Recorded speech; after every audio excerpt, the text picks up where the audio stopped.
शास्त्रों में अनेक तरह की समस्याओं के समाधान के लिए बहुत सारी विशेष चीजें बताई गई हैं।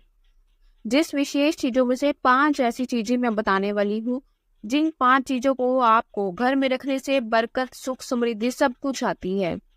माता लक्ष्मी की कृपा आती है, परिवार के भी सामंजस्य बढ़ता है और बहुत सारी चीजें आपके घर में होंगी और बहुत सारी चीजें आपके घर में नहीं भी होगी। परंतु दोस्तों, कोई भी चीज घर में रख लेने मात्र से वह आपके लिए कभी भी प्रभावशाली नहीं बन जाती है। प्रभावशाली बनाने के लिए उन चीजों का सही उपयोग करना पड़ता है। कैसे और किस प्रकार करना है, यह बातें करेंगे। और हाँ, बहुत सारे दोषों की यह चीजें तो मैं आज आपको मात्र 5 चीजें आपको गिनवाने वाली हूँ। यदि घर में रखे हैं तो सही तरीका क्या है उसको इस्तेमाल करने का, उसको इस्तेमाल करने से आप अपने दोषों से कैसे मुक्त हो सकते हैं। ये सारी विशेष बातें आज की वीडियो में जानेंगे तो चीजें बहुत महत्वपूर्ण है। बस इतना करना है कि आपको ध्यान से इसको सुन लीजिएगा।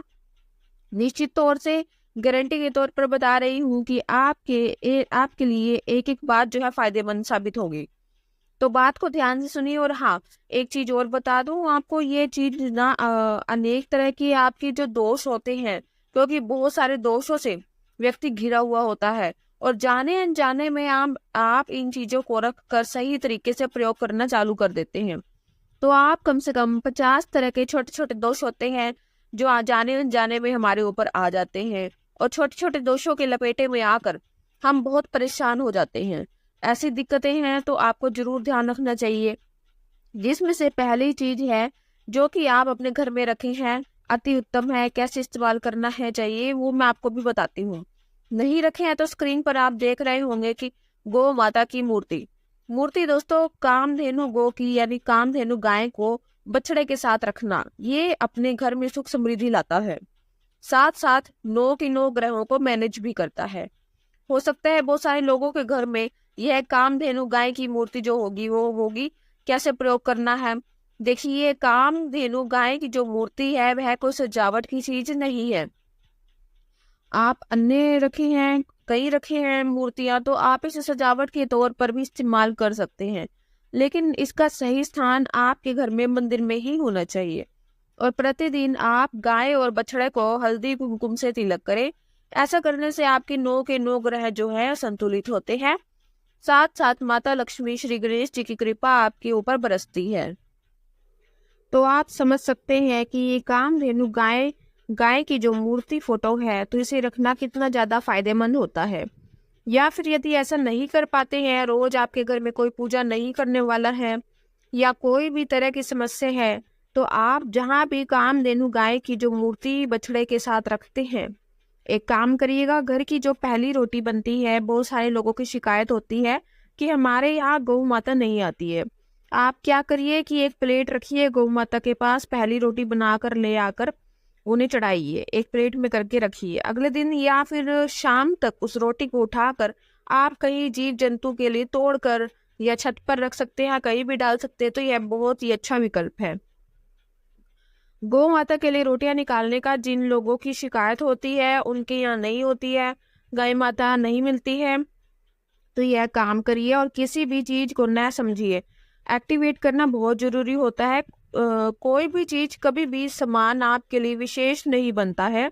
उस सामान का प्रयोग कैसे करना है वो आपके लिए विशेष बनता है। तो एक एक चीज को आपको ध्यान रखते जाना है। और वीडियो पसंद आ रही है तो भूलिएगा नहीं लाइक करना, क्योंकि दोस्तों आपकी लाइक करने से मैं तो मोटिवेट होती हूँ। मुझे बहुत सारी प्रेरणा और बहुत सारी मोटिवेशन आप लोगों के बताने से ही मिलती है। तो आप लोग ऐसा करिए कि सारी चीजें आपकी जो पसंद आए तो आप लोग चैनल के साथ जुड़ जाइए, चैनल को सब्सक्राइब करिए और हाँ, वीडियो को एक लाइक करना मत भूलिए। और दूसरी चीज है दोस्तों, रामचरितमानस। यह मुझे उम्मीद है कि पूरे सब घर में होगी ही रामचरितमानस। कलयुग का एक ऐसा ग्रंथ है जिसे रखने से आपके घर में सुख समृद्धि आती है। अब बहुत सारे लोग होंगे कि जो कहेंगे कि हमारे घर में रामचरितमानस है। जी बिल्कुल, सबके घर में होगा। लेकिन जैसा मैंने कहा है कि रख लेने से मात्र बहुत ज्यादा बड़ी बात नहीं है, क्योंकि एक चीज समझिए, इस समय जो जी रहे हैं ना, कलयुग का चरम सीमा है, घबराना नहीं है। इसमें भी कुछ ऐसी चीजें हैं जो आपको पार निकाल देगी। आप आपके घर को, परिवार को कलयुग से मुक्त कर देंगे।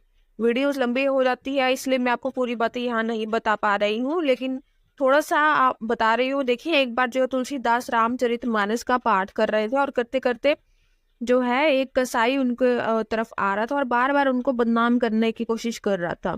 बार बार एक ही बात वैसा के साथ आया और तुलसीदास का संबंध विषय जोड़ने लगा और उसके बाद तुलसीदास जी वहां से चले गए। वहां से सभी लोग जब दास के इस चरित्र के बारे में जब जाने तो वह चले गए। इसके बाद एक व्यक्ति जो ऐसा था जो वहां बैठा रहा था और जो वैसा के साथ आकर के तुलसीदास को बदनाम करता था, वह कलयुग था। क्योंकि तुलसीदास राम कथा कहते थे कि कलयुग चाहता नहीं था कि राम कथा हो, इसलिए लोगों को बहला फुसला दिया था तुलसीदास जी ने। और तुलसीदास जी का है वो बहला फुसला दिया और तुलसीदास है उनका चरित्र गंदा है, विषय है, उनका संबंध बताया और उन्हें जो है लोगों को वहां से हटा दिया गया। लेकिन एक व्यक्ति था जो अंत तक कथा में बैठा रहा, जिससे वैसे से तुलसीदास के संबंध में कोई फर्क नहीं पड़ा। अंत में जब तुलसीदास ने उससे कहा कि अब तुम यहाँ से चले जाओ, तो उन्होंने कहा कि नहीं, मैं नहीं जा सकता हूँ, क्योंकि मैं जानता हूँ कि यह कलयुग है और मैं जो हूँ इस कलयुग के प्रभाव को कम करने के लिए श्री राम जो कथा आप कर रहे हैं, ये कलयुग कभी भी प्रवेश नहीं कर सकता है। जब तक जिस घर में, जिस परिवार में या जिस स्थान पर श्री राम कथा हो, वो जो ऐसी बातें कर रहे हैं श्री हनुमान जी थे। तो दोस्तों, यह चीज आप अपने घर में कह सकते हैं। आप जरा सोचिए कि जब इतना ज्यादा प्रभावशाली है श्री रामचरितमानस का पाठ, गुणगान, तो केवल और केवल आप अपने घर को, परिवार को हजार तरह से के दोषों से, मैंने जो 50 कहा है, आप हजार तरह के दोषों से बचा सकते हैं।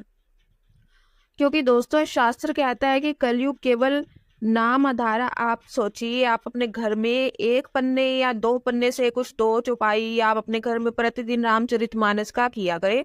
पूरी तरह देखिए 100% ये चीजें असर नहीं करेगी, मानती हूँ, क्योंकि उसके साथ कुछ गलतियां भी होती है। लेकिन इतना विश्वास मानिए कि जिस घर में रामचरितमानस का पाठ होगा 1-2 बार, 1-2-4 पेज या फिर कुछ दोहे, तब भी बहुत सारे तरह के दुष्परिणामों से आप बचे रहेंगे। अगली चीज है दोस्तों, जो कि और भी ज्यादा विशेष है आपके लिए, इसको जानना, इसको समझना है, एक एक चीज समझिए कैसे इनका प्रयोग करें। और रामचरितमानस को हमेशा लाल रंग के कपड़े में लपेट कर रखिए, इसका पाठ करें, पाठ के बाद पुण्य कपड़े में लपेट कर रख दीजिए। तो ये छोटे छोटे उपाय आपके जीवन में अनेक तरह के दोषों को दूर करता है और इसको करते जाइए। कोई भी लाभ की इच्छा मत करिए, ये चीज ध्यान रखिए, लाभ की इच्छा मत करिए, करते जाइए, लेकिन ध्यान रखिए कि आप किसी का एहसान, किसी की गई सेवा का फल उसको शायद ना दे, लेकिन प्रभु एक एक चीज को गिनकर उसको 100% लौटा देते हैं। तो बस विश्वास से करते रहिए। अब हमारे घर में एक जादू है जो कि बहुत कम लोग समझ पाते हैं। जादू है दोस्तों, मैं अपने शब्द पे कायम हूँ और फिर से कह रही हूँ कि हमारे घर में एक जादू है, तुलसी माँ। हमारे तुलसी माँ दोस्तों जादू है।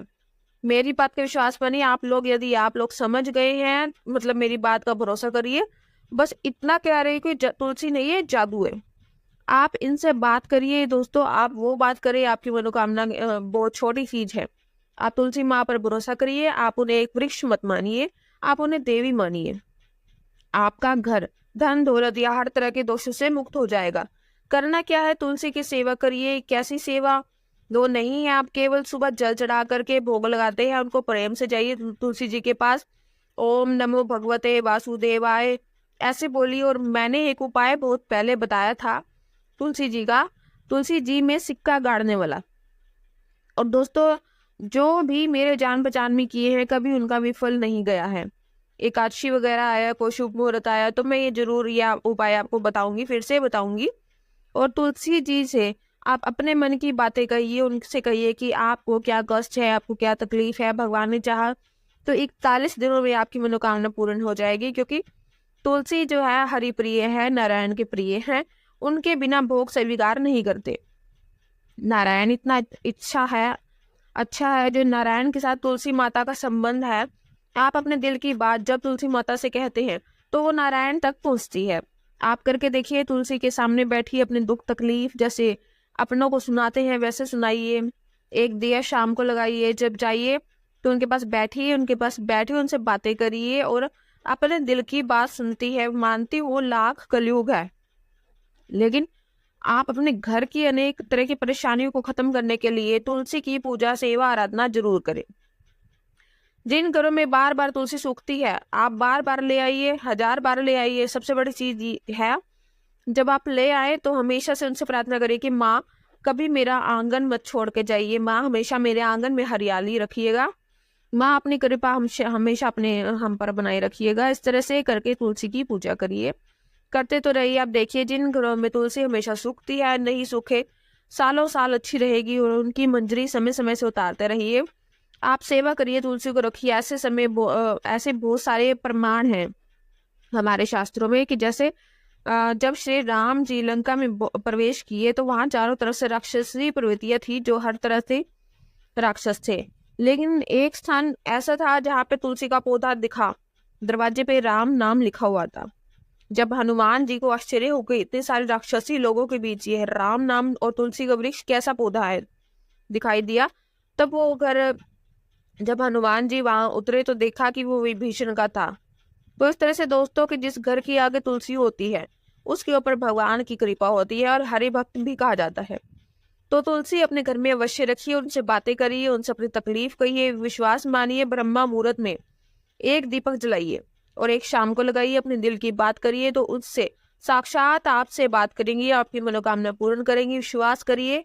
अब बात कर लेती हूँ अंतिम, यानी कि यह 5वीं चीज, वह है हमारे घर में गंगा जल। दोस्तों गंगा जल आप सभी हमारे अपने घर में जरूर रखते हैं।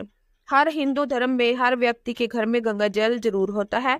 ऐसा नहीं हो कि आप गंगा जल का प्रयोग जो है कभी 6 साल में 6 महीने में एक बार करें। यदि आप गंगा जल रखे हैं तो अपने घर में नित्य प्रतिदिन आप चाहे तो लड्डू गोपाल जी, ठाकुर जी, या फिर आप शिवलिंग पर इसके थोड़ा थोड़ा प्रयोग करें। तीर्थों का जल यदि आप प्रतिदिन शिवलिंग पर चढ़ाते हैं तो आपके जीवन में सौभाग्य जागृत होता है, क्योंकि गंगा, यमुना, सरस्वती ये भोलेनाथ की विशेष प्रिय नदियां हैं।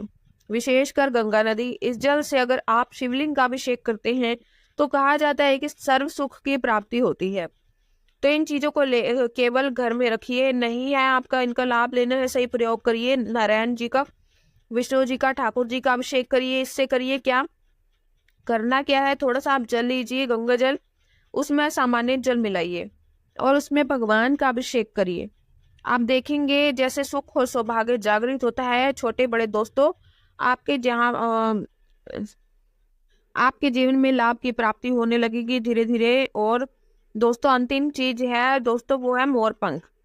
अब मोर पंख के बारे में बताना नहीं है कितना विशेष है। मोर पंख दोस्तों ये भगवान श्री कृष्ण को इतना अधिक प्रिय था कि वो अपने सिर पर लगाकर इसे घूमते थे, वो मोर पंख है। अब छोटे एक चीज है जिस माहौल में जिस परिवेश करते हैं, आप लोग पता होगा कि आपको हमारे टाइम में एक चीज हुआ करती थी कि हम लोग जब बच्चे हुआ करते थे तब हम अपनी किताबों में मोर का पंख रखते थे और जाने अनजाने में वो बहुत चीजें बहुत फायदेमंद हुआ करती थी। उसका प्रयोग अब समझ में आता है दोस्तों। मोर का पंख अपने बेडरूम में रखिए, इससे आपका वैवाहिक जीवन अच्छा होता है। मोर का पंख मैं तो कहूँगी घर के हर कोने कोने में आप लगा दीजिए, टॉयलेट को छोड़कर। बहुत ही ज्यादा फायदेमंद होता है मोर पंख रखना। बच्चों की स्टडी टेबल पर रखिए, बच्चों की जो किताबें हैं उसमें डाल दीजिए। वैसे तो अब ये चीजें ओल्ड फैशन लगेगी, लोगों को नई नई चीजें अच्छी लगती है, तो खैर आप टेबल पे ही रख सकते हैं या काम कर लीजिए, अपने घर के मंदिर में मोर पंख रखिए। ऐसा करने से आप अपने वास्तु दोषों से बच जाते हैं और बहुत बड़े वास्तु दोष से बच जाते हैं। अगर आप हर घर में मोर पंख लगा देते हैं, घर के कोने कोने में लगा देते हैं, घर के मेन गेट पर मोर पंख लगा देते हैं, तो ये सारी चीजें आपके जीवन में नकारात्मक ऊर्जा को दूर करके सकारात्मक ऊर्जा का प्रवेश करती है। अब चलिए, ये सारी बातें आपको अच्छी लगी तो लाइक करना मत भूलिए, चैनल को सब्सक्राइब करना भी मत भूलिए। दोस्तों आपकी फीडबैक में से ही मैं मोटिवेट होती है, तो भूलिएगा मत। और हाँ, मुझे कुंडली दिखाना और बनवाना चाहते हैं तो आप केवल इन नंबरों पर संपर्क कर दीजिएगा और कमेंट बॉक्स में किसी तरह के नंबर पर भरोसा मत करिएगा, आपके साथ कोई नुकसान हो सकता है। चलिए दोस्तों, मैं मिलती हूँ आपसे अन्य वीडियो में। धन्यवाद। हर हर महादेव।